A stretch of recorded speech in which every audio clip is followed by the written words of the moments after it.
Hi, I'm Oliver Lundy. I'm a photographer from the UK, and in this video I'm going to be going over the two most important things about automotive photography.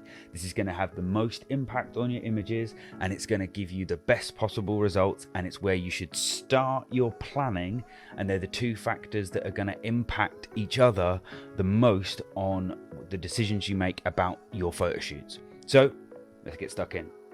So there are lots and lots of things that are going to go into a photo shoot, and some of them are the decisions that you're going to make are going to be outside of your control. They're either going to be dictated by the client, or by the time that you have, or by the weather that you've got to work with on the day, etc, etc, etc. But there are two things that you should really try to focus on. The first one is the importance of lighting. Now, I've talked about this before, but it is the be all and end all when it comes to photography. I mean, the translation of photography is literally painting with light, and there's a reason why lighting is often brought up as the most important thing. It's because it affects the entire image and the whole series and the whole shoot. So when you're starting out with automotive photography, the tendency is to get lost in the settings and to focus a lot on the position of the car and so on and so on and so on, and you don't tend to pay a lot of attention to what lighting options you have to work with, what you want to explore in terms of lighting, and the time of day and things like that. And that's really a mistake.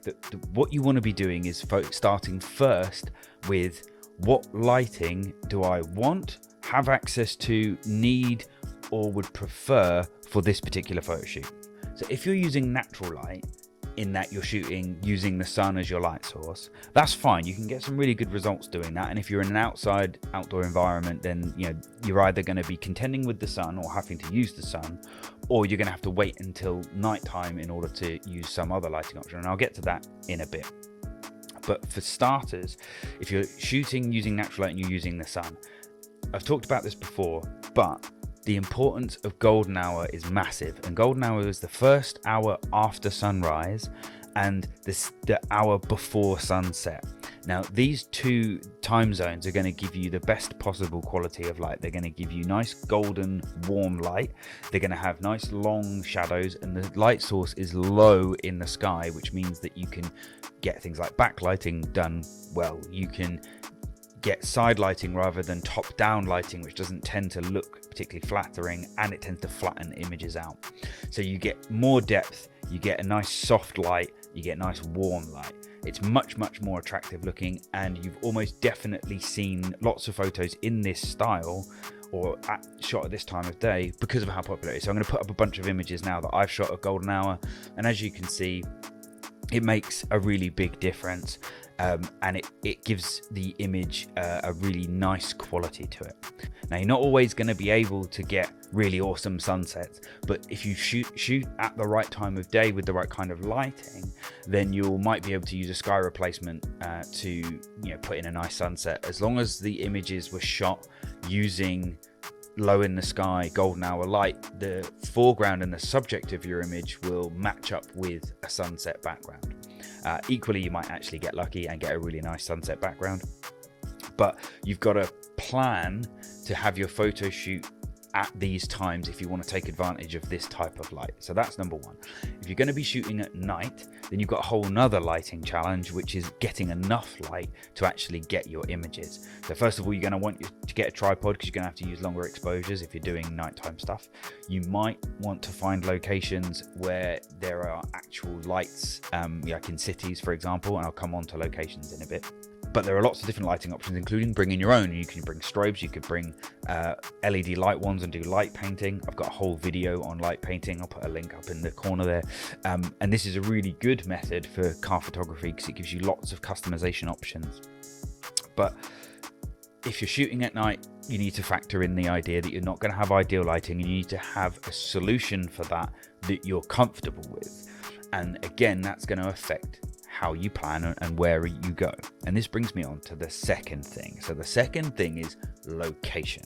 So lighting is primary, location is second. And it's often said that automotive photography is just landscape photography with a car in it. And there's some truth to that, in that you want to find a nice looking environment. You want to something that's going to suit the car. There are other elements that go into location. In fact, I've done a whole nother video on the importance of location and how to find good car locations. Again, link in the corner. But The primary ones are you want to have access, you don't want to be kicked off by security, you don't want there to be lots of other people there, and you need space to work. Now those things are kind of functional things, but from a design perspective or from the overall perspective of the photo shoot, you want it to also suit the car and be in keeping with the overall theme or style that you're going for with this particular car and this particular photo shoot. Now, as I said before, the two things will play off each other. So if you're planning a golden hour photo shoot in the real world, then your location wants to take advantage of that. So it might want to be a nice country lane that's got a fence or something where the light can stream through trees. It might be that you want to find a really nice, attractive looking old building or a hotel or something like that. And you know that at this time of year, at golden hour, you've got some really nice light that's going to come through a particular area where you want to photograph the car.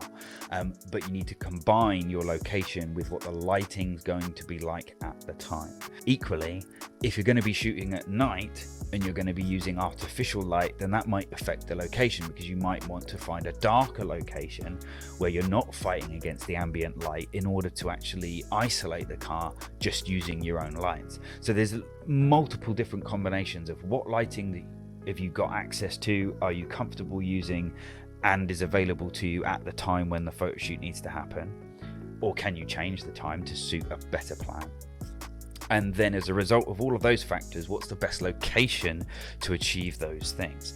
And those two things are going to have much bigger impact on the overall outcomes of your images and how strong they are than any other factors. So if you start doing this, as every time you get the opportunity to do a photo shoot, try and plan it for the right time of day, or factoring in the lighting that you want to use. And my personal favorite is if you plan a photo shoot to be start around an hour or so before golden hour, so you've got time to sort of meet the owner or the client and get everything ready before the optimum time happens, which is golden hour, so that you're ready to go. You know what position you want the car in, your gear's all ready to go at the point where the lighting becomes at its best.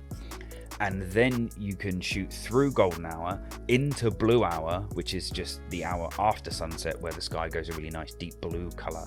And then you can also do a night session if you want. You don't have to wait too much time in between those transitions in order to be able to get a daytime shot, a sunset shot, a blue hour shot, and a night shot or a series.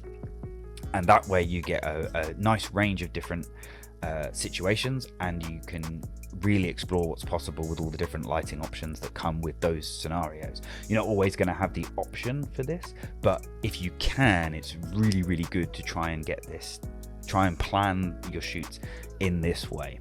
I hope this has been useful for you. If you have any questions about lighting options and about location choices, then do check out my other videos or drop me a question in the comments. I'll do my best to answer them as quickly as I can, and I will hope to see you in the next one.